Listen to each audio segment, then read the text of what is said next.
Mon cousin se moquait de mon engagement, me voyant comme un bureaucrate. Il m'a défié de lui donner mon indicatif de pilote.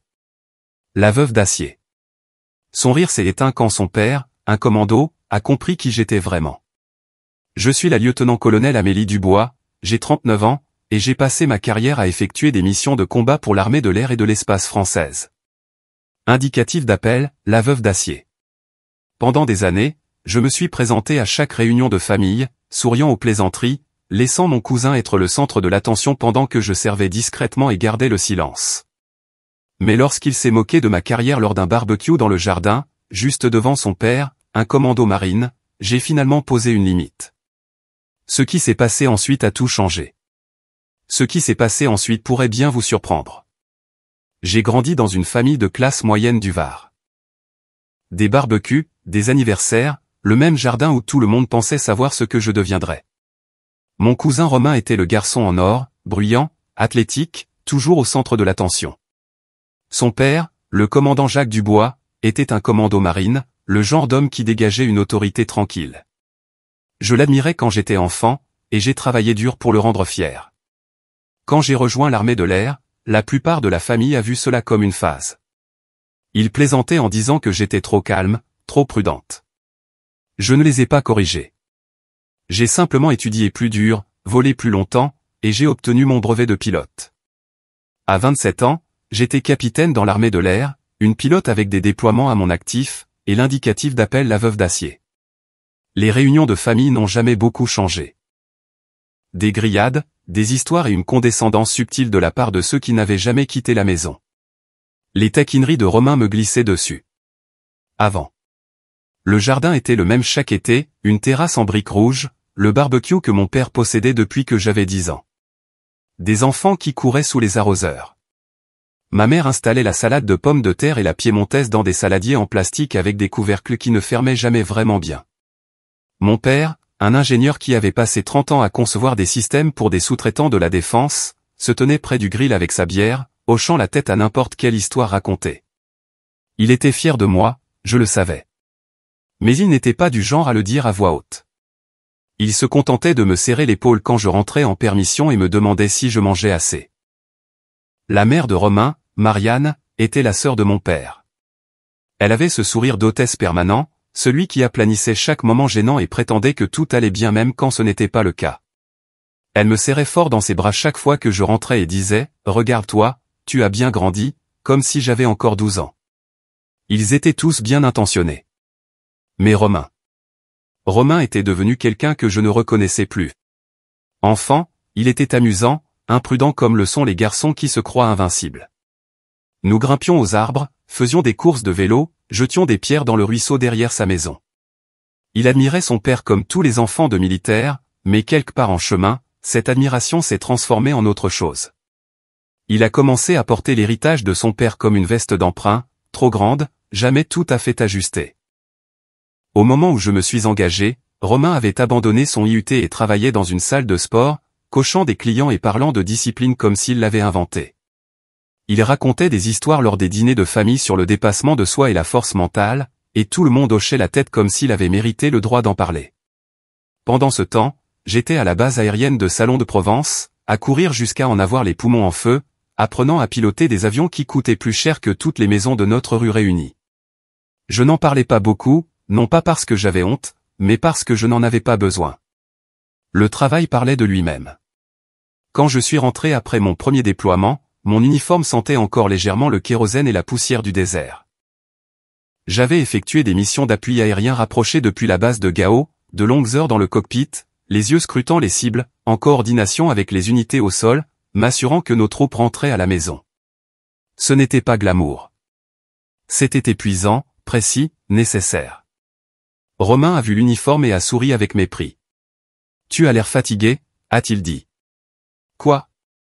Des bourrages papier au quartier général ?» La pièce est devenue silencieuse. Le sourire de ma mère a vacillé. Mon père a posé sa bière un peu trop fort. Le commandant Dubois, qui riait de quelque chose qu'un des oncles venait de dire, a jeté un coup d'œil dans ma direction. Son expression n'a pas changé, mais j'ai vu une lueur de quelque chose. Peut-être du respect, peut-être des excuses. Il n'a pas corrigé son fils. J'ai ri pour ne pas envenimer les choses. Quelque chose comme ça. C'est la première fois que j'ai réalisé à quel point le déséquilibre était profond. Romain avait besoin d'être le dur, celui qui était proche du milieu militaire, celui que les gens respectaient par association. Et moi, j'étais juste la fille silencieuse qui pilotait des avions. Personne n'a demandé ce que cela signifiait. Personne ne voulait savoir. J'avais obtenu mon brevet de pilote à 23 ans après une année d'entraînement rigoureux qui avait éliminé plus de la moitié de ma promotion. L'école de pilotage n'était pas une question de bravoure. C'était une question de précision, de calme sous pression, de capacité à prendre des décisions en une fraction de seconde lorsque des vies étaient en jeu. Je n'étais pas la meilleure pilote de ma promotion, mais j'étais constante. Je ne paniquais pas. Je ne me figeais pas. Et quand les instructeurs nous poussaient plus fort, je répondais présent. Mon indicatif d'appel est venu plus tard, lors de mon deuxième déploiement. Les indicatifs d'appel ne sont pas quelque chose que l'on choisit. Ils vous sont donnés par votre escadron, généralement après que vous ayez fait quelque chose de mémorable, parfois embarrassant, parfois légendaire. Le mien est venu après une mission de nuit dans le Sahel, une mission dont je ne parle toujours pas lors des réunions de famille. Nous assurions un appui pour une équipe de reconnaissance des commandos marines qui s'étaient retrouvés coincés dans une vallée. Le couloir d'extraction était sous un feu nourri, les tirs ennemis illuminant les lignes de crête, des roquettes traçant des lignes dans le ciel. L'hélicoptère d'extraction initiale a été endommagé et a dû se replier. L'équipe était bloquée, subissant des pertes, à court de munitions. Le commandement cherchait désespérément des options. Je tournais au-dessus dans mon Rafale, à court de carburant, ayant déjà dépassé le point où j'aurais dû faire un RAB, retour à la base. Mon ailier, le capitaine Luc Fournier, essayait de me raisonner. Veuve, on est sur la réserve. On doit y aller. J'ai regardé les coordonnées, les images thermiques de l'équipe en dessous, et j'ai fait un choix. Négatif. Je fais un passage. Je suis descendu bas, plus bas que ce que la doctrine recommandait, et j'ai illuminé la ligne de crête avec tout ce que j'avais. Des tirs de canon de 30 mm, une précision venue d'une mémoire musculaire et de 1000 heures d'entraînement. J'ai dégagé le couloir assez longtemps pour que l'hélicoptère de secours puisse entrer et les récupérer. Chaque commando est rentré à la maison. Quand j'ai atterri à la base, mon avion avait subi des tirs. Pas assez pour m'abattre, mais assez pour que la maintenance me lance un regard qui disait que j'avais épuisé une partie de ma chance. Mon commandant d'escadron ne m'a pas réprimandé. Il a simplement hoché la tête et s'est éloigné. 2 jours plus tard, l'indicatif d'appel était officiel. La veuve d'acier, la pilote qui n'abandonne personne. Le commandant Dubois connaissait cette histoire. Il avait servi avec certains de ses commandos.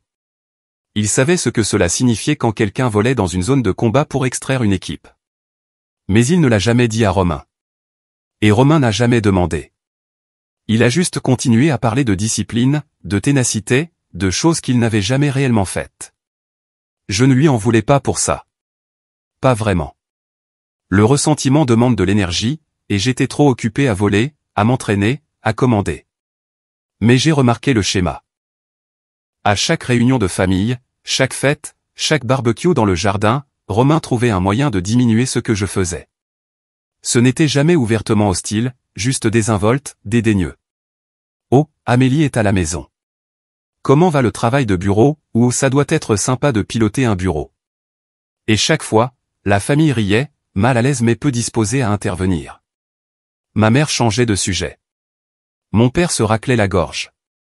Le commandant Dubois me regardait avec cette même expression indéchiffrable, et je me demandais s'il attendait que je me défende ou s'il pensait que je n'en avais pas besoin.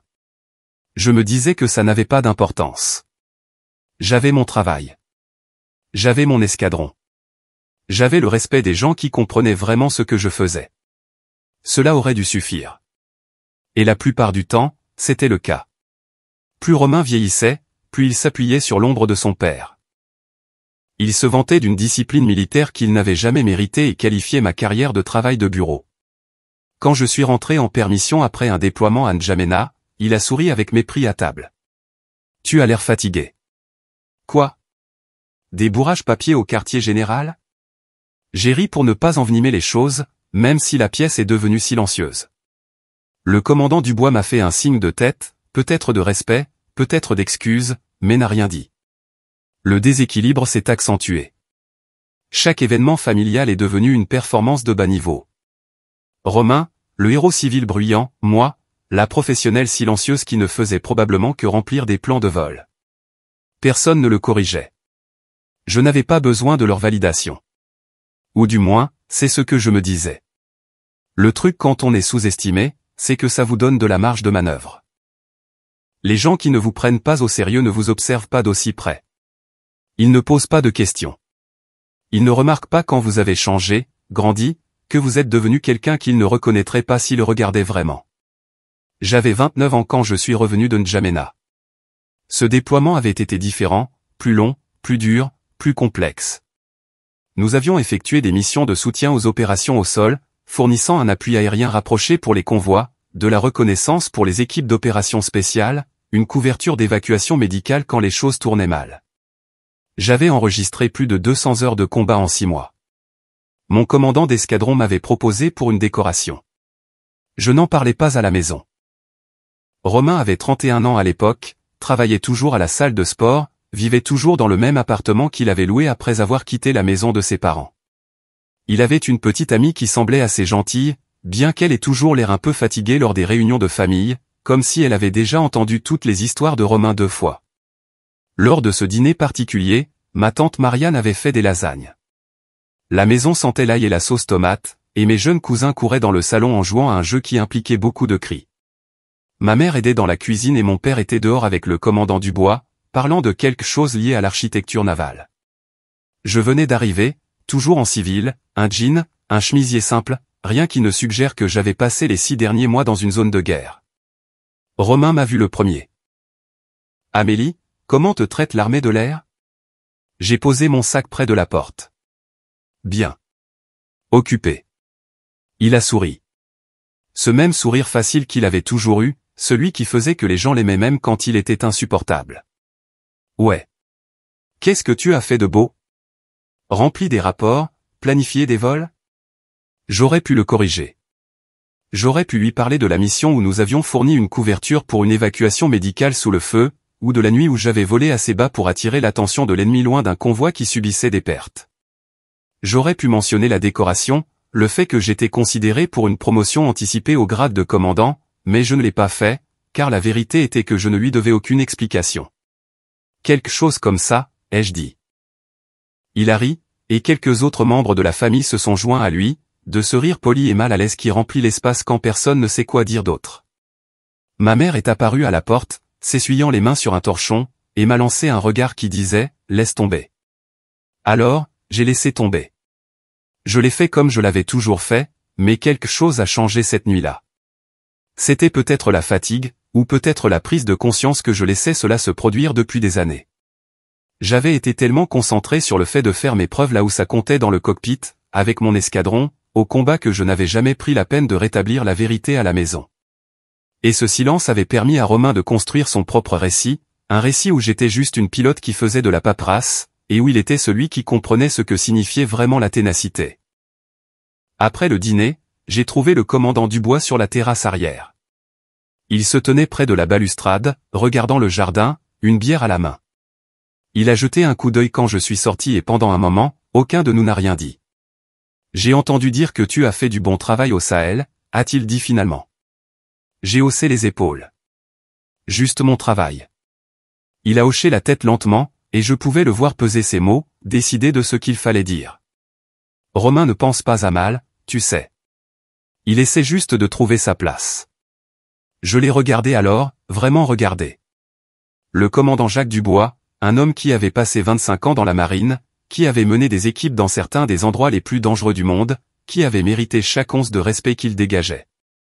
Et le voilà en train de trouver des excuses à son fils. Je sais, ai-je dit, mais il n'a pas à définir ma place. Il n'a pas répondu, mais quelque chose dans son expression a changé. Une lueur de reconnaissance, peut-être même d'approbation. Il a levé sa bière dans un petit toast silencieux, et j'ai hoché la tête en retour. La réunion de famille suivante était un barbecue pour le 14 juillet. Même jardin, même grill, même parents. Romain était là avec sa petite amie, parlant fort d'un nouveau programme d'entraînement qu'il développait. Quelque chose sur le fitness fonctionnel et la résilience mentale.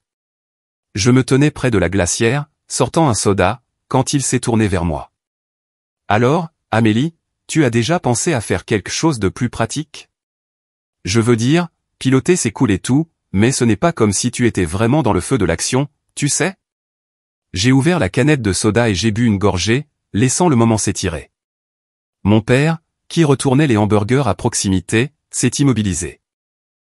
La conversation de ma mère avec tante Marianne affaiblie, et le commandant Dubois, qui se tenait de l'autre côté de la terrasse, a légèrement tourné la tête, observant. J'ai croisé le regard de Romain. Je suis dans le feu de l'action, Romain. C'est la partie que tu ne comprends pas. Il a cligné des yeux, pris au dépourvu par ma franchise. Je ne voulais pas dire.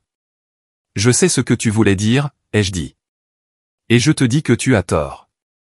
Le silence qui a suivi était différent des pauses inconfortables habituelles. Celui-ci avait du poids. Mon père est retourné au grill, mais j'ai vu l'ombre d'un sourire sur son visage. Ma mère m'a fait un petit signe de tête. Et le commandant Dubois, il a de nouveau levé sa bière, juste légèrement, ce même toast silencieux. Romain n'a pas insisté. Il a changé de sujet, a commencé à parler d'autre chose, mais la dynamique avait changé. Pour la première fois, j'avais tracé une ligne. Et tout le monde l'avait vu. Je n'avais pas besoin de m'expliquer, pas besoin de justifier ma carrière ou mes choix. Mais je n'avais pas non plus besoin de laisser l'insécurité de quelqu'un d'autre me définir. C'était la leçon que j'avais apprise lentement, douloureusement, au fil des années de déploiement et de réunions de famille. Le respect n'est pas quelque chose que l'on exige. C'est quelque chose que l'on gagne, et parfois, c'est quelque chose que l'on revendique. Romain et moi ne nous sommes pas beaucoup parlé le reste de cet été. Pas par colère, mais par une nouvelle compréhension. Il avait construit son identité sur la proximité de la dureté, et j'avais construit la mienne en la vivant réellement.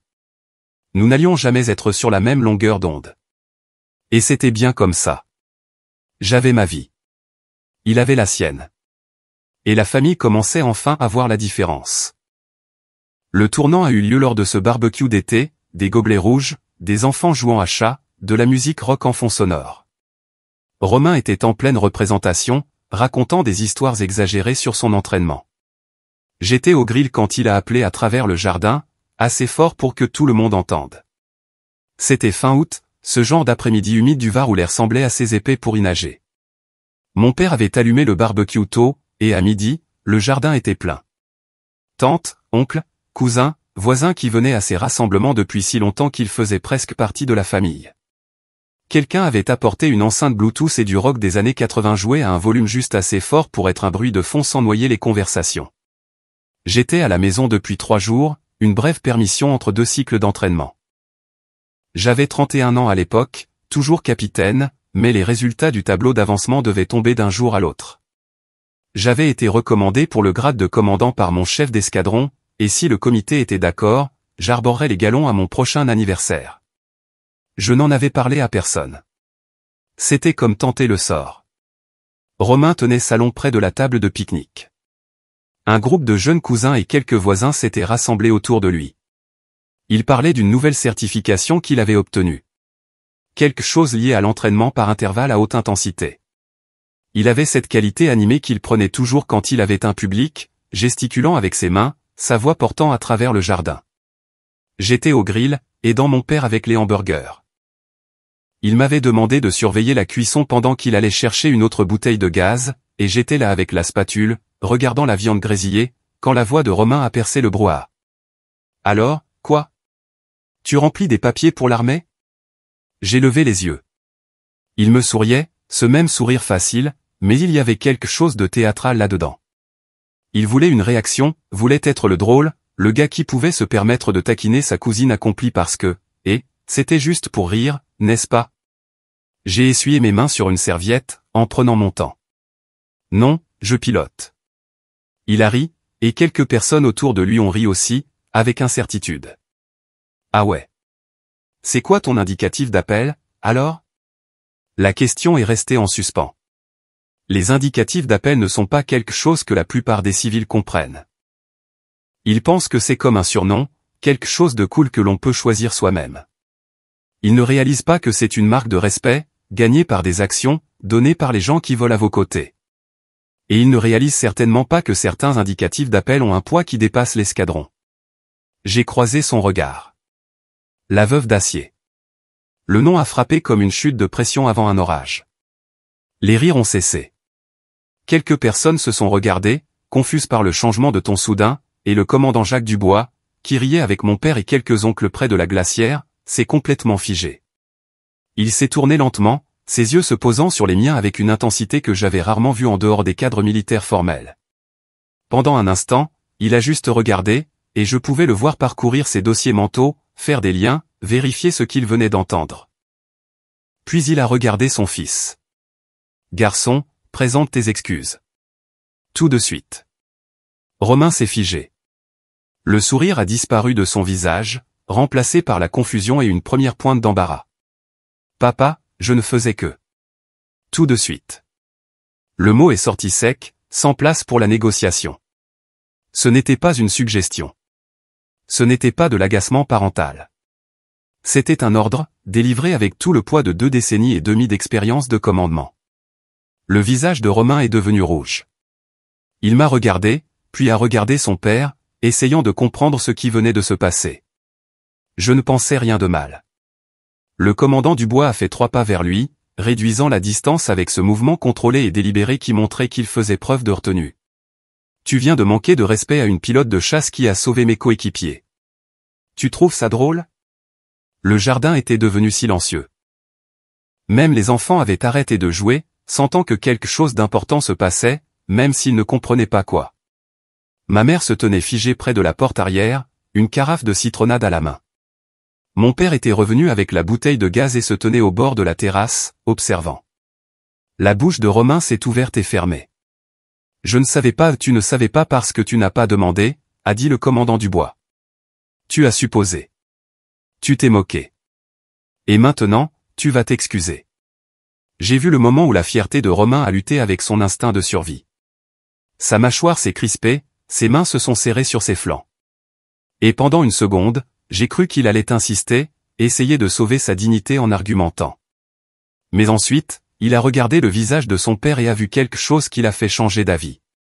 Il s'est tourné vers moi, et je pouvais voir l'effort que cela lui coûtait. « Je suis désolé.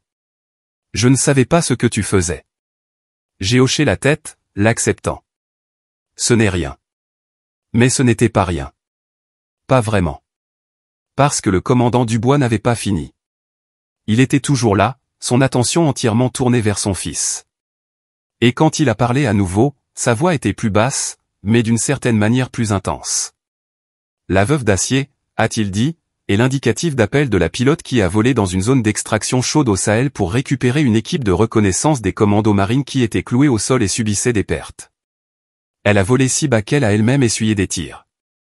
Elle a dégagé le couloir assez longtemps pour que l'évacuation médicale puisse entrer et extraire chaque homme. Tu comprends ce que ça veut dire? Romain a hoché la tête. Mais je pouvais dire qu'il ne comprenait pas. Pas vraiment.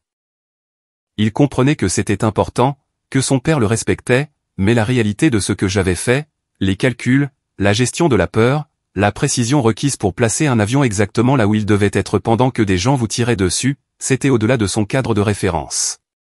Le commandant Dubois m'a regardé alors, et son expression s'est adoucie très légèrement. Mon unité parle encore de toi. Ils ne connaissent pas ton vrai nom, mais ils connaissent la veuve d'acier, la pilote qui n'abandonne personne. J'ai senti ma gorge se serrer. J'avais fait cette mission il y a 3 ans, et j'essayais de ne pas trop y penser depuis, non pas que ce ne soit pas important, mais parce que s'y attarder rendait plus difficile la mission suivante, et celle d'après. On ne peut pas piloter si on pense à toutes les façons dont ça pourrait mal tourner. J'ai fait mon travail, ai-je dit. Tu as fait plus que ça, a-t-il dit. Et mon fils va s'en souvenir à partir de maintenant. Il s'est retourné vers Romain, et il y avait quelque chose de presque triste dans son expression. Tu veux du respect, tu le gagnes. Tu ne rabaisses pas quelqu'un d'autre pour te construire. Compris? Romain a hoché la tête, le visage toujours rouge, son embarras maintenant mêlé à quelque chose qui ressemblait à de la honte. Oui, mon commandant. Le commandant Dubois lui a donné une tape sur l'épaule, ferme mais pas brutale, puis s'est éloigné, se dirigeant vers la glacière pour une autre bière. La tension s'est dissipée lentement, les conversations reprenant par bribes. Les gens essayaient de prétendre qu'ils n'avaient pas été témoins de quelque chose d'inconfortable et de significatif. Mon père est venu au grill, prenant la spatule de ma main. Il n'a rien dit, juste serré mon épaule comme il le faisait toujours, cette brève reconnaissance qui signifiait plus que des mots. Ma mère est apparue à mes côtés, posant la citronnade et me serrant dans une étreinte rapide et forte. « Fière de toi », a-t-elle murmuré. J'ai hoché la tête, ne faisant pas confiance à ma voix. Romain est resté de l'autre côté du jardin pour le reste de l'après-midi. Il a parlé à sa petite amie, a aidé sa mère à apporter la nourriture, a joué avec ses jeunes cousins, mais il ne s'est pas approché de moi, et je ne l'ai pas cherché. Nous avions tous les deux besoin d'espace pour digérer ce qui s'était passé. Mais alors que le soleil commençait à se coucher et que les gens commençaient à remballer leurs affaires pour partir, je l'ai surpris en train de me regarder de l'autre côté du jardin. Nos regards se sont croisés, et pendant un instant, j'ai vu quelque chose de différent dans son expression. Pas du respect, pas encore, mais peut-être le début de la compréhension, la prise de conscience que le monde était plus grand qu'il ne le pensait, et que la ténacité se présentait sous des formes qu'il n'avait jamais envisagées. Je lui ai fait un petit signe de tête, et après une hésitation, il a répondu de même. Ce n'était pas une réconciliation. Ce n'était même pas vraiment une trêve, mais c'était un début. Après ce jour, la dynamique familiale a changé. Romain m'évitait. Son père, non. Une semaine plus tard, il est passé discrètement. Pas d'uniforme, pas de grade, juste un homme montrant du respect. Il a frappé à la porte de mon appartement à 18h un mardi. J'étais en tenue de sport, sur le point de sortir pour ma séance de sport du soir, quand j'ai entendu. À travers le Judas, j'ai vu le commandant Dubois dans le couloir, en jean et t-shirt bleu marine, les mains dans les poches. Pas de visite officielle, pas de cérémonie, juste lui. J'ai ouvert la porte. Mon commandant. Il a secoué la tête. Jacques. Juste Jacques ce soir. Je me suis écarté pour le laisser entrer. Mon appartement était spartiate. Standard militaire, comme je le disais en plaisantant. Un canapé, une télévision, une petite table de cuisine avec 2 chaises, des livres sur l'aviation et l'histoire militaire sur une étagère. Quelques photos sur une autre, mon escadron, mes parents, une photo de moi devant mon avion après mon premier vol solo. Rien d'assez personnel pour que ça fasse mal si je devais tout emballer et déménager en urgence. Il a regardé autour de lui, a hoché la tête lentement, puis s'est tourné vers moi. « Tu as une minute ?» « Bien sûr. » Nous nous sommes assis à la table de la cuisine. J'ai offert du café, mais il a refusé. Alors nous sommes restés assis là, dans ce genre de silence qui aurait été gênant avec n'importe qui d'autre. Avec lui, cela semblait approprié. Le commandant Dubois n'était pas un homme qui gaspillait ses mots. Quand il parlait, ça comptait. Je voulais m'excuser, a-t-il dit finalement, de ne pas avoir dit quelque chose plus tôt. J'ai secoué la tête. Vous ne me devez aucune excuse. Si, a-t-il dit. Je savais ce que tu avais fait. Je connaissais ton indicatif d'appel, je connaissais l'histoire, et j'ai laissé mon fils se moquer de toi lors des réunions de famille parce que je pensais. Il a fait une pause, choisissant ses mots avec soin. Je pensais que c'était inoffensif. Je pensais que tu étais assez forte pour le supporter, et tu l'étais.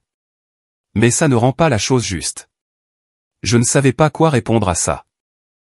Une partie de moi voulait balayer ça d'un revers de la main, lui dire que ça n'avait pas d'importance, que j'avais appris à laisser ses commentaires me glisser dessus.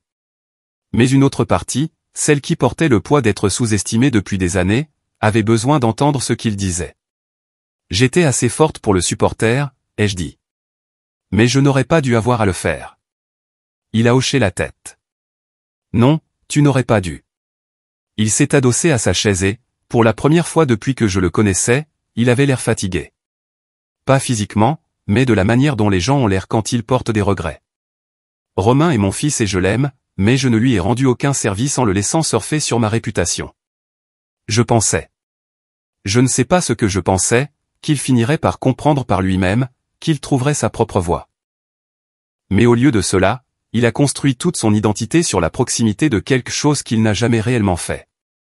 Ce n'est pas une mauvaise personne, ai-je dit, et je le pensais. Romain était peu sûr de lui, théâtral, parfois insupportable, mais il n'était pas malveillant. Il était juste perdu.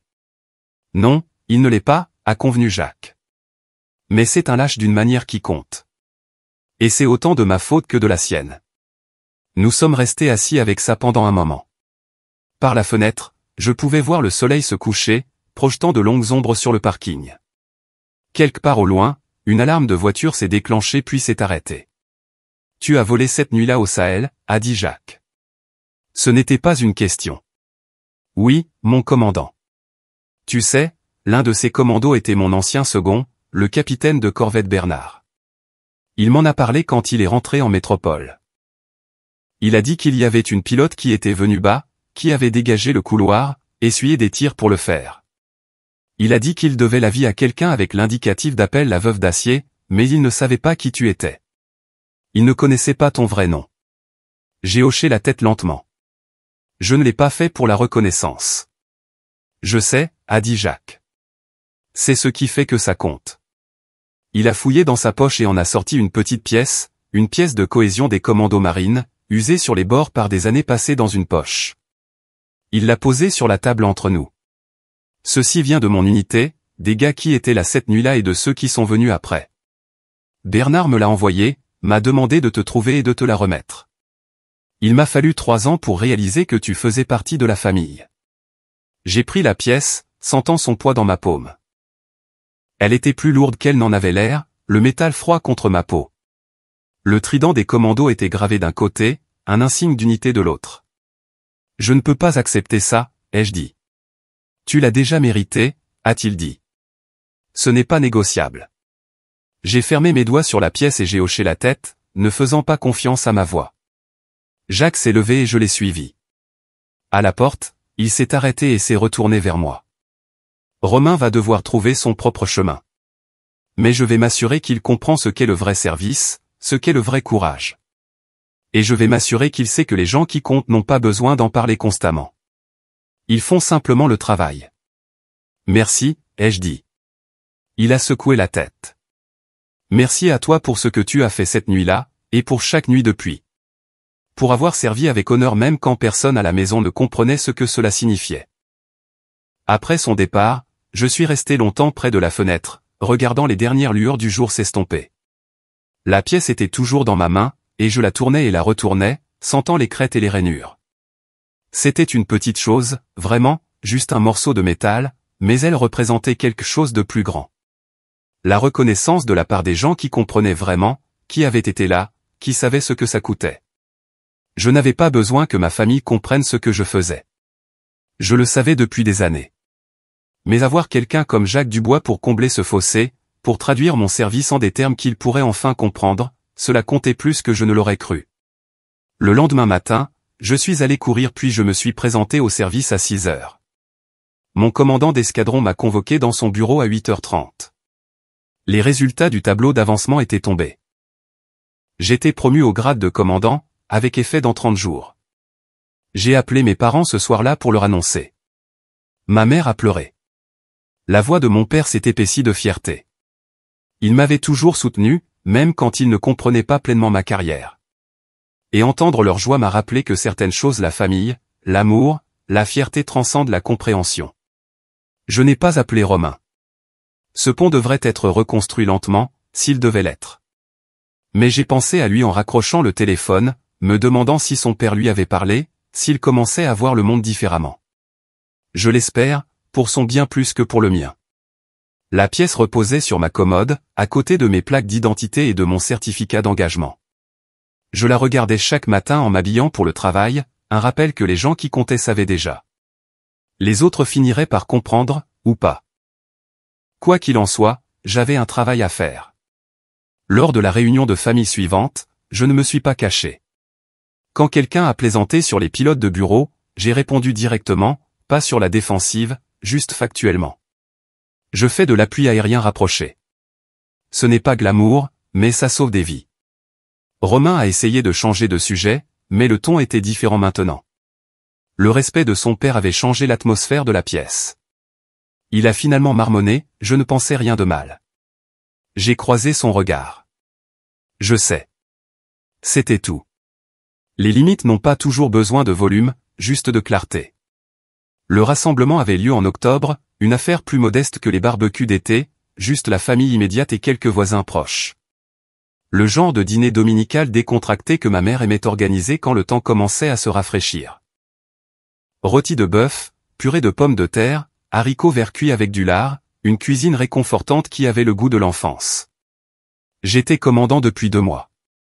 La promotion avait eu lieu comme prévu, et j'avais arboré les galons lors d'une petite cérémonie à l'escadron avec mon chef de patrouille et quelques autres pilotes présents. Mes parents avaient voulu venir, mais le timing n'avait pas fonctionné. Et honnêtement, je préférais ça. La cérémonie ne les concernait pas. Elle concernait le travail, le service, l'engagement envers les gens avec qui je volais. Mais je portais mon grade quand je suis arrivé chez mes parents ce dimanche-là. Pas pour faire une déclaration, mais parce que je venais directement d'un briefing matinal à la base et que je n'avais pas pris la peine de me changer. Je suis entré en tenue de service, veste bleue, aile d'argent, les nouveaux galons de commandant sur mes épaules. Ma mère m'a vu la première et s'est arrêtée au milieu d'une phrase dans la conversation qu'elle avait avec tante Marianne. « Oh, Amélie, tu as l'air si officielle. »« Désolé, ai-je dit. Pas eu le temps de me changer. » Mon père est sorti de la cuisine, m'a vu et a souri. Ce sourire privé qu'il avait quand il était fier, mais ne voulait pas en faire tout un plat. « Commandant, a-t-il dit, testant le grade. Ça te va bien. » Romain était déjà là, assis sur le canapé avec sa petite amie, maintenant sa fiancée. Il s'était fiancé 1 mois plus tôt, et ma mère avait été ravie, se plongeant immédiatement dans la planification du mariage avec tante Marianne. Romain a levé les yeux quand je suis entré, et je l'ai vu remarquer l'uniforme, le grade, les insignes. Son expression a vacillé. Surprise. Peut-être une pointe de quelque chose que je n'ai pas pu nommer avant de se stabiliser sur un ton neutre. « Salut, Amélie », a-t-il dit. « Salut. » Le commandant Dubois est arrivé 20 minutes plus tard avec une tarte achetée en magasin et un pack de 6 bières. Il m'a serré la main en me voyant, une poignée ferme et professionnelle, et a hoché la tête en direction de mes galons. « Félicitations, commandant. »« Merci, mon commandant. » Jacques, a-t-il corrigé, comme il le faisait toujours maintenant. Le dîner était simple, confortable. Nous avons mangé dans la salle à manger avec les belles assiettes que ma mère n'utilisait que pour les réunions de famille. Les conversations coulaient naturellement. Mon père parlant d'un projet au travail. Tante Marianne posant des questions sur les lieux de mariage. Ma mère donnant des nouvelles d'un cousin qui venait d'avoir un bébé. J'écoutais surtout, intervenant quand on s'adressait à moi, mais contente de laisser le bruit m'envelopper. Puis quelqu'un, je crois que c'était un des voisins, un électricien à la retraite nommé Franck qui connaissait ma famille depuis des décennies, a fait une blague sur les pilotes. Vous savez ce qu'on dit des pilotes de l'armée de l'air, n'est-ce pas? Ce sont des chauffeurs de bus glorifiés avec de meilleurs bureaux. Il riait, clairement sans intention de nuire, répétant juste une vieille blague de rivalité entre services qu'il avait probablement entendu il y a des décennies. Quelques personnes ont ri poliment. J'ai posé ma fourchette et je l'ai regardé. Pas en colère, pas offensé, juste direct. Je fais de l'appui aérien rapproché. Ce n'est pas glamour, mais ça sauve des vies. La table est devenue silencieuse. Le sourire de Franck a vacillé. Oh, je ne voulais pas, je sais, ai-je dit. Mais puisque nous en parlons, l'appui aérien rapproché signifie que je fournis une couverture aux troupes au sol dans des zones de combat actives. Quand ils sont cloués au sol, sous le feu, à court de munitions, je suis au-dessus. C'est moi qui m'assure qu'ils rentrent à la maison. Ma mère s'est agitée sur sa chaise, mal à l'aise avec ce sérieux soudain. Romain fixait son assiette, mais le commandant Dubois hochait légèrement la tête, et mon père avait ce même sourire fier qu'il avait arboré plus tôt. Franck s'est raclé la gorge. C'est du vrai travail. Je m'excuse. Je n'aurais pas dû prendre ça à la légère. Ce n'est rien, ai-je dit en reprenant ma fourchette. La plupart des gens ne savent pas ce que nous faisons. Ce n'est pas une critique, juste un fait. La conversation a repris après ça, mais quelque chose avait changé. Les gens me posaient des questions, de vraies questions, pas des blagues. Quel type d'avion je pilotais? Combien de temps duraient mes déploiements? Comment c'était d'être l'une des rares femmes dans mon domaine? J'ai répondu honnêtement, mais sans embellissement. Je n'essayais d'impressionner personne. J'en avais juste marre d'être mal comprise. Marre de laisser l'ignorance des autres façonner la façon dont j'étais perçu. Romain est resté silencieux pendant la majeure partie de la conversation. À un moment, quand j'ai mentionné une mission où nous avions fourni une couverture pour un convoi qui avait heurté un engin explosif improvisé, il est intervenu. Ça a l'air intense. Ça doit être dur de... Il s'est arrêté, a semblé reconsidérer ses mots. Ça doit demander beaucoup de concentration. En effet, ai-je dit. Il a hoché la tête et je l'ai vu jeter un coup d'œil à son père, qui observait l'échange avec cette même expression évaluatrice qu'il avait toujours, comme s'il mesurait son fils par rapport à une norme interne. Après le dîner, j'ai aidé ma mère à débarrasser la table pendant que les hommes passaient au salon. Par l'entrebâillement de la porte, j'entendais Romain parler à son père, sa voix plus basse que d'habitude, sérieuse. Je ne pouvais pas distinguer les mots, mais le ton était différent de sa performance habituelle. Il semblait poser des questions plutôt que de tenir salon. Quand j'ai apporté le café, Romain a attiré mon attention. « Eh, je peux te parler une seconde ?» Nous sommes sortis sur la terrasse arrière. Il faisait froid. Ce froid vif d'octobre qui promettait que l'hiver n'était pas loin. J'ai enroulé mes bras autour de moi et Romain m'a tendu sa veste sans y penser. Un petit geste, mais notable. « Je voulais te dire que je suis désolé, » a-t-il dit, pour toutes les conneries que j'ai dites avant, les blagues, les commentaires. Je ne comprenais pas ce que tu faisais vraiment. Je sais, ai-je dit. Papa m'a parlé après ce barbecue. Vraiment parlé, tu sais, pas juste les discours d'encouragement habituels. Il m'a dit que je me comportais comme un con, que je vivais de sa réputation sans rien mériter par moi-même. Je n'ai pas répondu. Il ne s'agissait pas pour moi de valider ses sentiments ou de l'absoudre. C'était quelque chose qu'il devait régler lui-même. J'essaie de faire mieux, a-t-il continué. J'essaie de savoir qui je suis en dehors du fait d'être son fils ou le gars qui connaît des militaires. C'est plus dur que je ne le pensais. Ça l'est généralement, ai-je dit. Il a ri, un son court et autodépréciateur. Ouais. Bref, je voulais juste que tu le saches. Je respecte ce que tu fais. J'aurais dû le dire il y a des années. Je lui ai rendu sa veste. Je ne pensais rien de mal, ai-je dit, reprenant ces mots du barbecue, mais sans malice, juste en guise de reconnaissance. Il a souri, comprenant la référence. C'est juste. Nous sommes rentrés, et le reste de la soirée s'est déroulé sans incident. Quand je suis parti, le commandant Dubois m'a accompagné à ma voiture. Il essaie, a dit Jacques. C'est maladroit, mais il essaie. Je sais, ai-je dit. Tu ne lui as pas facilité la tâche ce soir. Je n'essayais pas de lui rendre la tâche difficile, ai-je dit. J'étais juste honnête. Jacques a hoché la tête. Bien. Il doit apprendre que le respect n'est pas donné automatiquement. Il se gagne, et parfois, il se revendique. Je suis monté dans ma voiture et je suis retourné à la base, la conversation se rejoignant dans mon esprit. Je n'avais pas cherché à prouver quoi que ce soit ce soir-là. J'en avais juste marre de me faire petite, marre de laisser les idées fausses des autres me définir. Et en résistant, même doucement, j'avais créé un espace pour quelque chose de différent. Pas une réconciliation, pas encore, mais une possibilité. Cela semblait suffisant. Romain a eu du mal avec ce nouvel équilibre. Sans l'approbation automatique de son père, il devait la mériter. Pendant ce temps, ma propre carrière avançait. Promu commandant à 33 ans, dirigeant une escadrille. À la maison, le récit a changé tranquillement. Mes proches ont commencé à me présenter différemment, non pas comme notre fille dans l'armée de l'air, mais comme le commandant Dubois, pilote du 1/3 Navarre. Le respect n'arrive pas toujours avec des applaudissements. Parfois, il réside dans la façon dont les gens arrêtent de vous sous-estimer. Le changement n'a pas été immédiat ni spectaculaire.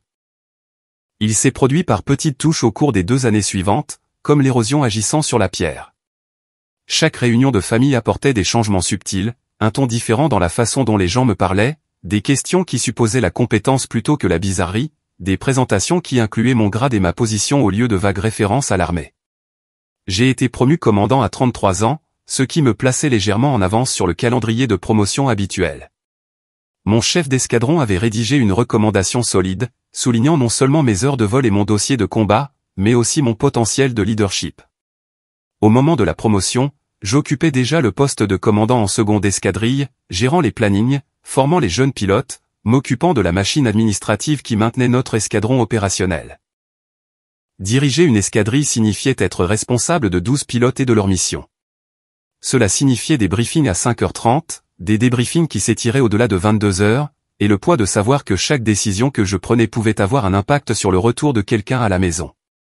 Cela signifiait moins de temps dans le cockpit et plus de temps à gérer, planifier, coordonner. Certains pilotes détestaient la transition du pilotage au commandement. J'ai découvert que j'étais doué pour les deux. Romain, pendant ce temps, luttait. Ses fiançailles avaient pris fin 6 mois après ce dîner d'octobre, sa fiancée ayant décidé qu'elle voulait quelqu'un avec plus de direction, plus de stabilité. Il avait quitté la salle de sport et avait commencé à travailler pour une entreprise de logistique, faisant des tournées, chargeant des camions. Un travail honnête, nécessaire, mais loin de la vie qu'il s'était imaginée. J'en ai entendu parler par ma mère, qui essayait d'être diplomate, mais ne pouvait pas tout à fait cacher son inquiétude. Il se cherche, c'est tout, a-t-elle dit lors d'un de nos appels téléphoniques, il essaie de savoir qui il est censé être. Je n'ai pas commenté. Le parcours de Romain n'était pas à moi de le juger ou de le réparer. À Noël cette année-là, il s'est présenté à la réunion de famille plus silencieux que d'habitude. Pas de grandes histoires, pas de performances. Il a aidé à installer les tables, à jouer avec les jeunes cousins, et quand quelqu'un lui a demandé ce qu'il faisait comme travail, il a répondu simplement, de la logistique. C'est un bon travail. Le commandant Dubois avait pris sa retraite de la marine à ce moment-là, et la retraite lui allait bien. Il avait accepté un poste de consultant auprès d'un sous-traitant de la défense, conseillant sur la logistique des opérations spéciales. Il semblait plus détendu, moins accablé par le poids du commandement actif. Lui et Romain parlaient davantage, de vraies conversations au lieu des sermons à sens unique qui avaient caractérisé leur relation auparavant. Je les ai vus dehors pendant la réunion de Noël, debout près de la clôture qui bordait le jardin de mes parents. Il parlait tranquillement, les mains de Romain dans ses poches, les bras de Jacques croisés, mais sa posture ouverte. Quoi qu'ils se disent, cela semblait important. Quand ils sont rentrés, Romain a attiré mon regard et a hoché la tête. Pas d'excuses, pas de performance, juste une reconnaissance. J'ai hoché la tête en retour. Au printemps suivant, on m'a offert le commandement d'un escadron. Plus seulement commandant en second, mais le poste complet. Commandant d'escadron, responsable de 60 pilotes et du personnel de soutien. Cela signifiait une nouvelle affectation, un déménagement à l'autre bout du pays, à la base aérienne 118 de Mont-de-Marsan, dans les Landes. Cela signifiait plus de responsabilités, des enjeux plus élevés, et le genre de poste de direction qui pourrait définir le reste de ma carrière. J'ai accepté immédiatement. Ma famille m'a organisé un dîner d'adieu avant mon déménagement. Ma mère a pleuré comme elle le faisait toujours quand je partais, mais il y avait de la fierté mêlée à la tristesse maintenant. Mon père m'a offert une nouvelle montre, quelque chose de pratique et de précis qu'il avait clairement passé du temps à choisir. Pour suivre toutes ses missions, a-t-il dit, la voix étranglée. Le commandant Dubois m'a donné une poignée de main ferme et un conseil. Le commandement est solitaire. N'oublie pas que les gens sous tes ordres ont besoin de te voir humaine parfois, pas seulement compétente. Romain est arrivé en retard, portant un sac à dos. À l'intérieur se trouvait un livre, une biographie de l'aviateur Pierre Klosterman. Il avait écrit sur la page de garde, pour Amélie, qui a brisé des barrières dont j'ignorais même l'existence. Fier d'être ton cousin, Romain. J'ai levé les yeux vers lui, surprise. Il a haussé les épaules, mal à l'aise mais sincère. Je me suis dit que tu l'apprécierais plus que moi. Et je voulais que tu saches. Je suis content que tu n'aies pas laissé des gens comme moi te rabaisser. Je ne pouvais pas me le permettre, ai-je dit. Il a souri, un sourire triste mais authentique. Ouais, je commence à comprendre ça.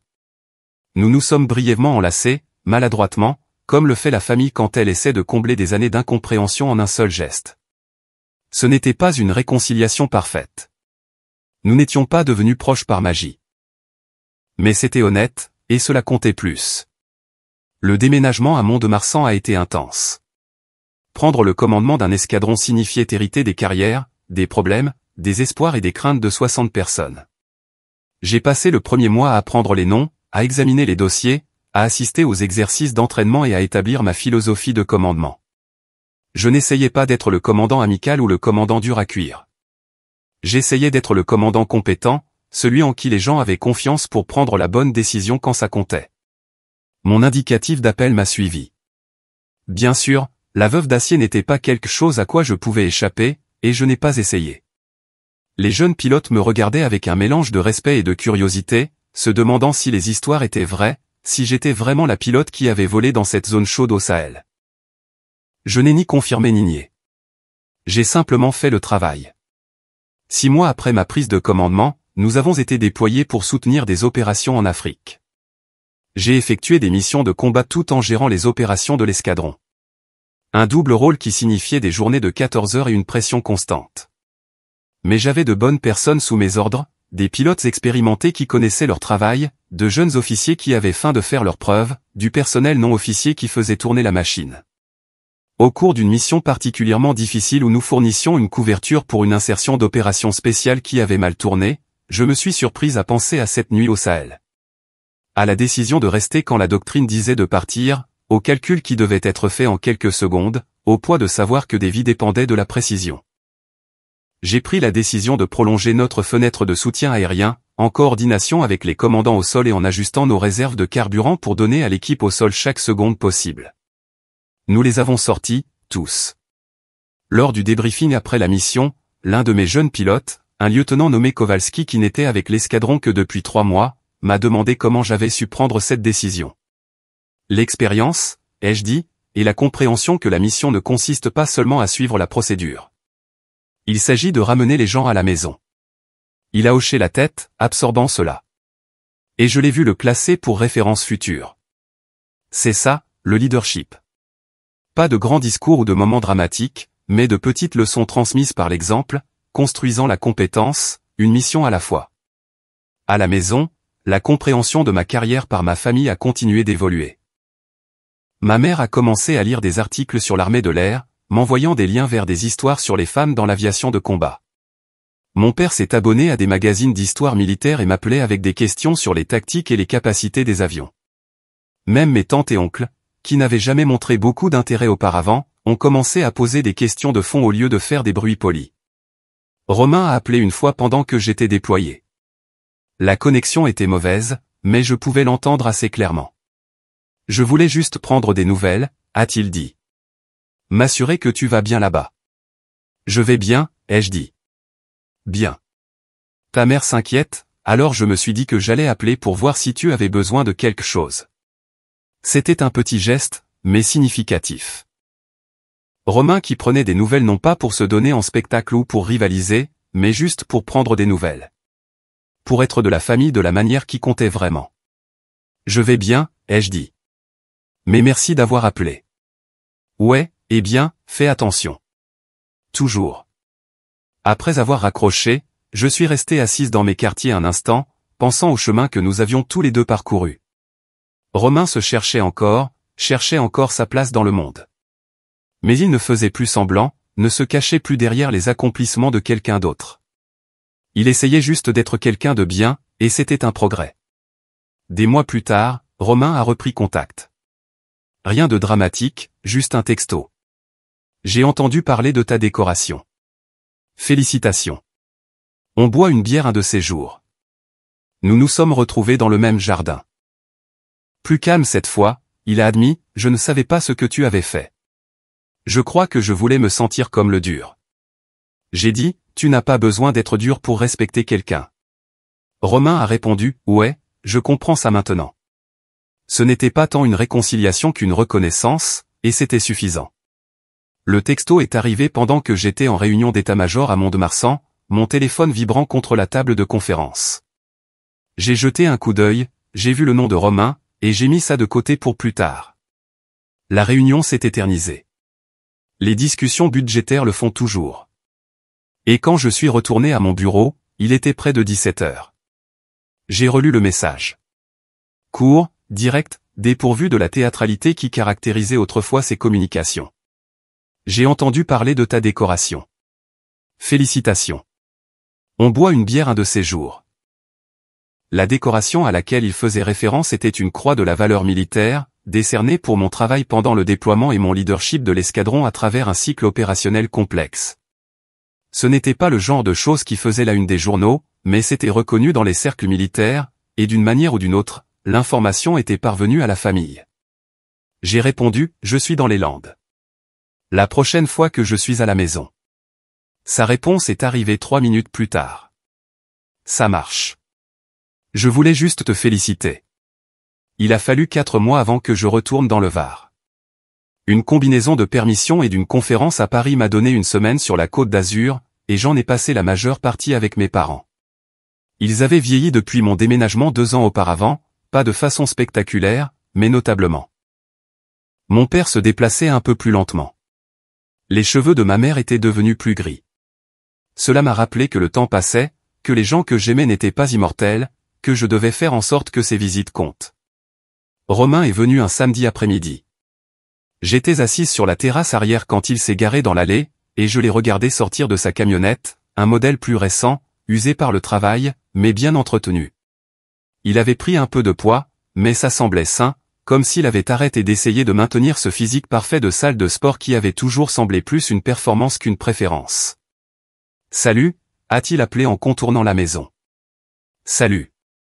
Nous ne nous sommes pas enlacés, nous avons juste fait ce demi-signe de la main que les gens font quand ils ne sont pas sûrs de comment se saluer. » Ma mère avait mis des boissons dans une glacière bière, soda, eau et Romain a pris 2 bières, m'en tendant une avant de s'installer dans une des chaises de la terrasse. Pendant quelques minutes, nous sommes restés assis là, à boire et à regarder le jardin, le même jardin où nous avions joué enfant, où on s'était moqué de moi à ce barbecue il y a 3 ans, où la famille s'était réunie des dizaines de fois pour des grillades et des célébrations. Il semblait plus petit maintenant, ou peut-être que je m'étais juste habitué à de plus grands horizons. Alors, a dit Romain finalement, commandant d'escadron, c'est une grosse affaire. En effet, ai-je dit. Comment ça se passe? Ça se passe bien. Difficile, mais bien. Il a hoché la tête, prenant une longue gorgée de sa bière. J'ai cherché ce que c'était que cette médaille. La croix de la valeur. J'ai lu ce qu'il faut faire pour la mériter. Wikipédia, ai-je demandé, le coin de la bouche tressaillant. Il a ri, un son court et sincère. Ouais, Wikipédia. Et quelques forums militaires. Je voulais comprendre. Et qu'est-ce que tu as trouvé? Il a posé sa bière sur la table entre nous, et je pouvais le voir choisir ses mots avec soin. Que tu as vécu toute une autre vie que personne d'entre nous ne comprenait. Que tu es responsable de 60 personnes. Que tu as effectué des missions de combat. Je ne peux même pas imaginer. Que tu as gagné le respect dans un monde où le respect signifie vraiment quelque chose. Il a fait une pause. Et que j'ai passé des années à faire des blagues sur de la paperasse. Je n'ai pas répondu immédiatement. La vérité, c'est que j'avais abandonné la plupart de mon ressentiment il y a des années. Le garder demandait une énergie que je n'avais pas, et rester en colère contre Romain me semblait plus une punition pour moi que pour lui. Mais l'entendre le reconnaître sans y être invité, ça comptait. Tu ne savais pas, ai-je dit. J'aurais dû demander, a-t-il contré. C'est à ça que j'ai pensé. J'aurais dû juste demander ce que tu faisais au lieu de supposer. Au lieu d'avoir besoin d'être celui auquel tout le monde prêtait attention. Un oiseau s'est posé sur la clôture au bord du jardin. Une petite chose brune que je n'ai pas pu identifier. Nous l'avons tous les deux regardé un instant, reconnaissant de la distraction. Je voulais me sentir comme le dur, a continué Romain. Comme si j'avais une certaine légitimité dans ce monde à cause de mon père. Et quand tu l'as réellement vécu, que tu as réellement fait le travail, je me suis senti petit. Alors j'ai essayé de te rabaisser à la place. Il m'a regardé alors, contact visuel direct. C'était lâche. Je suis désolé. Tu t'es déjà excusé, ai-je dit, au barbecue. C'était parce que mon père m'y a forcé, a-t-il dit. Ça, c'est parce que je comprends vraiment maintenant. Il y a une différence. J'ai bu une gorgée de ma bière, laissant cela s'installer. Il avait raison. Il y avait une différence. Les premières excuses concernaient la survie, le fait d'éviter la désapprobation de son père. Celle-ci concernait la croissance, le fait de voir réellement ce qu'il avait fait de mal et de l'assumer. Excuses acceptées, ai-je dit. Il a hoché la tête et une partie de la tension a quitté ses épaules. Merci. Nous sommes restés assis en silence un peu plus longtemps, mais c'était confortable maintenant. Le genre de calme qui s'installe entre des gens qui ont dit ce qui devait être dit et ne se sentent pas obligés de remplir chaque seconde de bruit. Alors, qu'est-ce que tu fais maintenant? Ai-je demandé. Maman a dit que tu avais quitté l'entreprise de logistique. Ouais, je travaille pour une association maintenant. Service aux anciens combattants, j'aide les gars à retourner à la vie civile, je les mets en contact avec des ressources, ce genre de choses. J'ai haussé les sourcils. C'est du bon travail. Ça l'est, a-t-il dit, et il y avait une satisfaction sincère dans sa voix. Je ne prétends plus être quelque chose que je ne suis pas. Je ne suis pas un ancien combattant. Je n'ai pas servi, mais je peux quand même aider les gens qui l'ont fait. Et il s'avère que je suis plutôt doué pour ça. Doué pour écouter, pour naviguer dans la bureaucratie, pour mettre les gens en contact avec ce dont ils ont besoin. Comment as-tu trouvé ça? Papa, en fait, a-t-il dit. Après sa retraite, il a commencé à faire du bénévolat avec eux. Il m'a dit qu'ils avaient besoin d'aide et que je devrais y jeter un œil. Je me suis dit pourquoi pas. Je pensais faire du bénévolat quelques semaines, et ils ont fini par m'offrir un emploi. Le commandant Dubois, toujours à te pousser dans la bonne direction, ai-je dit. Romain a souri. Ouais, mais c'est différent maintenant. Il ne me dit pas qui être. Il me montre juste des options et me laisse me débrouiller. Et pour la première fois, j'ai l'impression de faire quelque chose qui compte, quelque chose qui est à moi. Tu sais? Oui, je connaissais ce sentiment d'appropriation de son travail, de construire quelque chose qui reflétait ses propres valeurs et capacités plutôt que les attentes de quelqu'un d'autre. Je le connaissais intimement.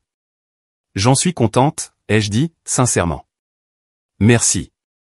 Il a fini sa bière et en a pris une autre. Je peux te demander quelque chose? Bien sûr. Cette nuit au Sahel, celle dont mon père parle. C'était comment? On m'avait déjà posé cette question, par des journalistes, par d'autres pilotes, par des gens qui voulaient une histoire de guerre à raconter lors de soirées. Je déviais généralement, donnais le minimum d'informations nécessaires pour satisfaire la curiosité sans rien révéler de réel. Mais cela semblait différent. Romain ne demandait pas une histoire. Il demandait à comprendre. C'était terrifiant, ai-je dit. Toutes les alarmes du cockpit qui sonnaient, les traceurs qui montaient du sol, sachant que si je me trompais de calcul, même de quelques mètres, soit je manquerais la cible, soit je serais abattu. Mais il y avait des gens au sol qui avaient besoin d'aide. Et j'avais l'entraînement et l'avion pour la fournir. Alors je l'ai fait. Juste comme ça. Juste comme ça, ai-je dit. On ne pense pas à être courageux sur le moment.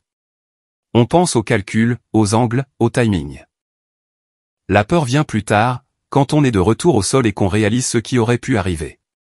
Romain a hoché la tête lentement, en train de digérer. Mon père parle de toi à ses potes commando. Tu savais ça? Non. Si. Il lui demande des nouvelles de la famille et il parle de moi, mais ensuite il parle de toi, de la veuve d'Acier. Il dit que tu es une vraie de vraie. Que tu as le genre de courage qu'il a passé toute sa carrière à essayer d'inculquer à ses équipes.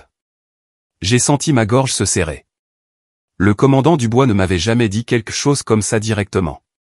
Les éloges de sa part étaient généralement un signe de tête, une brève reconnaissance, le genre d'approbation minimaliste dont les militaires sont spécialistes. Entendre qu'il parlait en bien de moi quand je n'étais pas là avait un impact différent. Ça compte beaucoup, ai-je dit doucement. Il est fier de toi, a dit Romain. Et honnêtement, moi aussi. Il m'a fallu du temps pour en arriver là, mais c'est le cas. Nous avons fini nos bières alors que le soleil commençait à descendre dans le ciel, projetant de longues ombres sur le jardin. Ma mère est sortie à un moment donné pour offrir à manger, mais nous avons décliné, contents de simplement nous asseoir et de parler. Nous avons abordé des sujets plus légers après ça. Son travail, mon escadron, les potins de famille, ses réflexions sur l'idée de peut-être recommencer à sortir avec quelqu'un.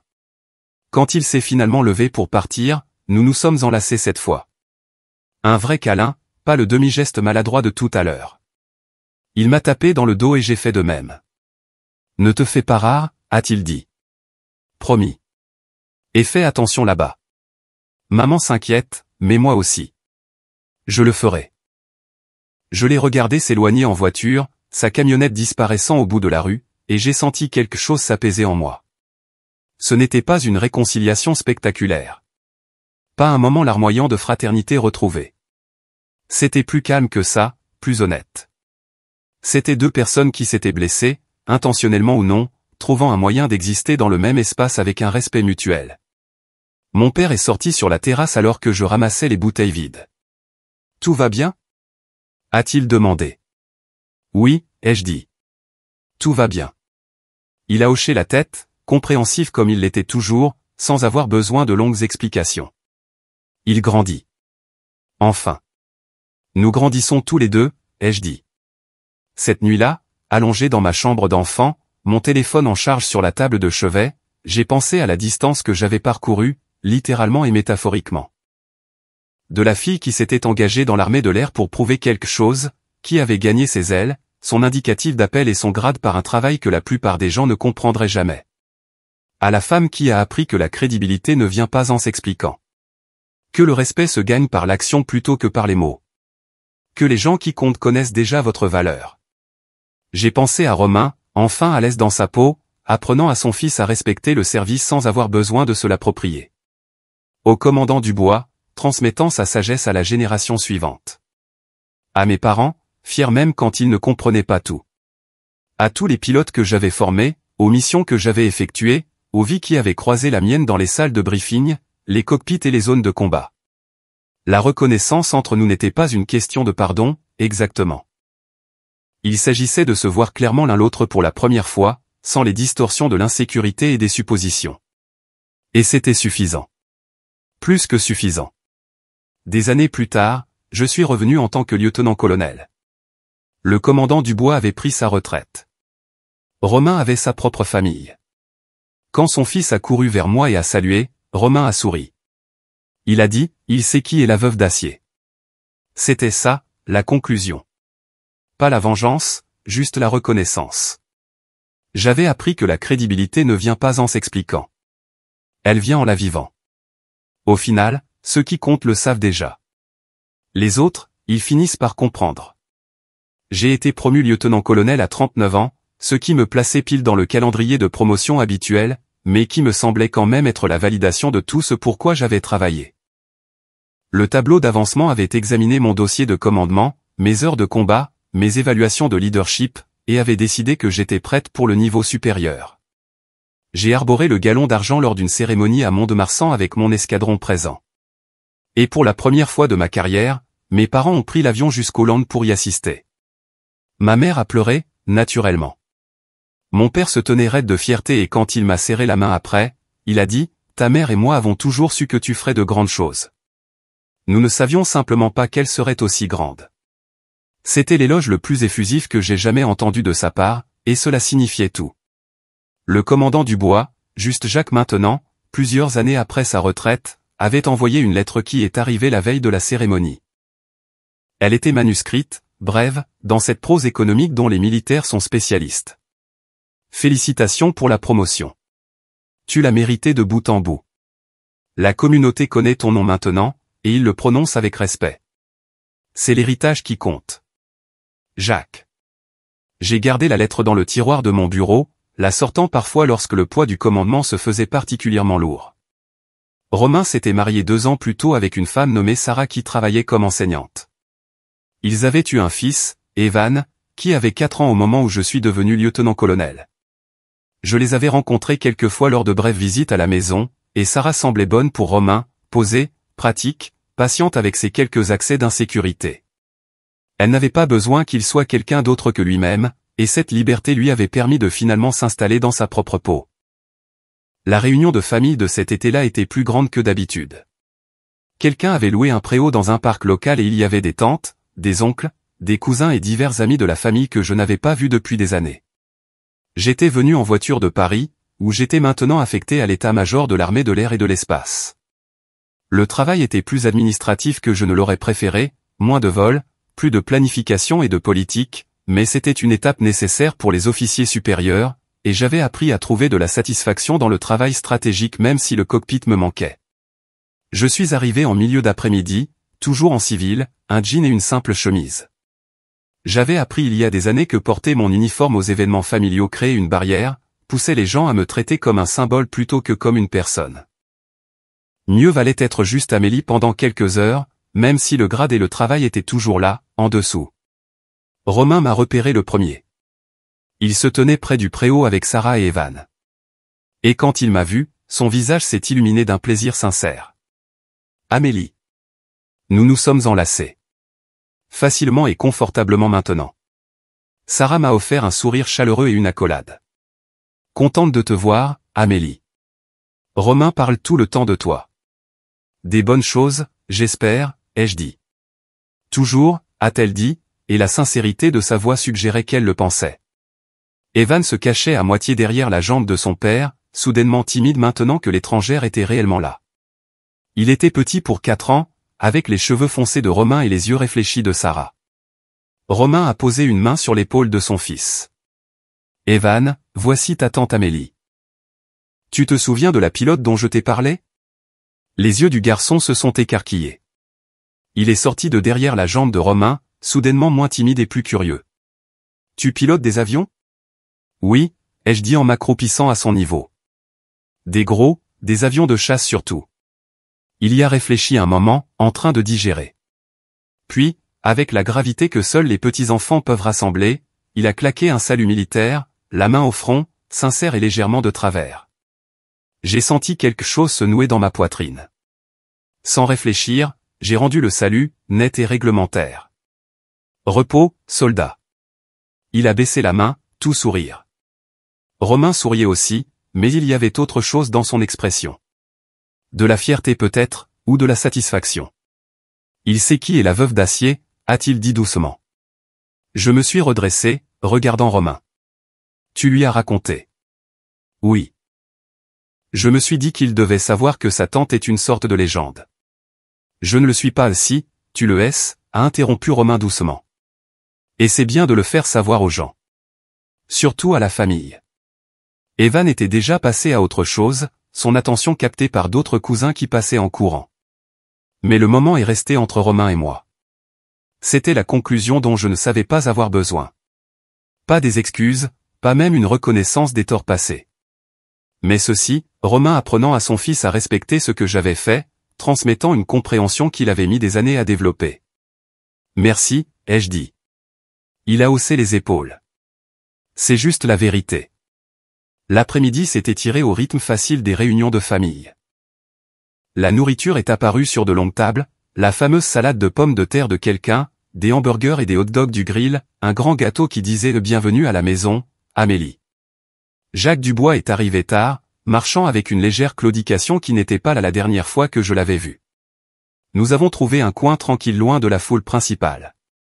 Lieutenant-colonel, a-t-il dit, testant le grade. Ça sonne bien. Ça fait du bien, j'ai admis. Différent, mais bien. Nous nous sommes assis en silence confortable un moment, observant la famille. Evan jouait à chat avec un groupe d'autres enfants. Romain aidait au grill, réellement utile plutôt que performant. Il va mieux, a dit Jacques en suivant mon regard vers Romain. Il lui a fallu plus de temps que je n'aurais voulu, mais il y est arrivé. Oui, ai-je convenu. Et tu ne lui as jamais facilité la tâche en étant autre chose qu'excellente, a dit Jacques. C'est un cadeau, même quand on n'en a pas l'impression. Tu lui as donné quelque chose à quoi se mesurer, quelque chose de réel au lieu de juste mon ombre. J'ai réfléchi à cela. Je n'y avais jamais pensé de cette façon.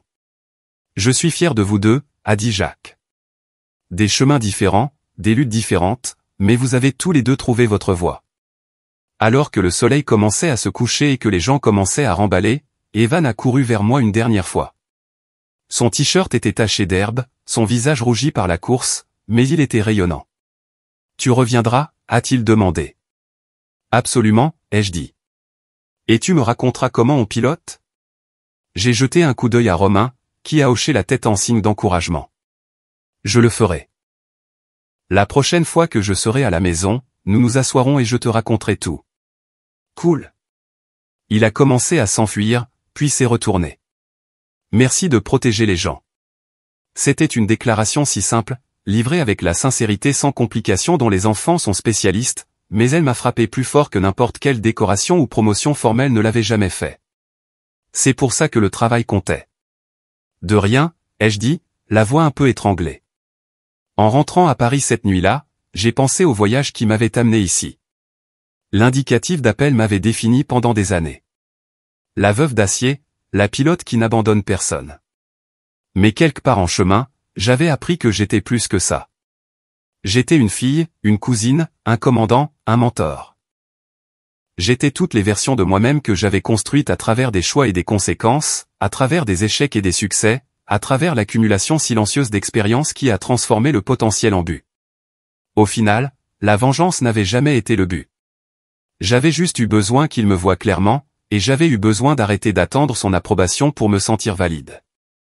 Dès que j'ai cessé de m'expliquer et que j'ai simplement commencé à vivre ma vérité, tout le reste s'est mis en place. Ceux qui comptaient le savaient déjà. Les autres ont fini par comprendre. Demain, je serai de retour en uniforme, de retour au briefing, de retour dans le mouvement constant du service militaire.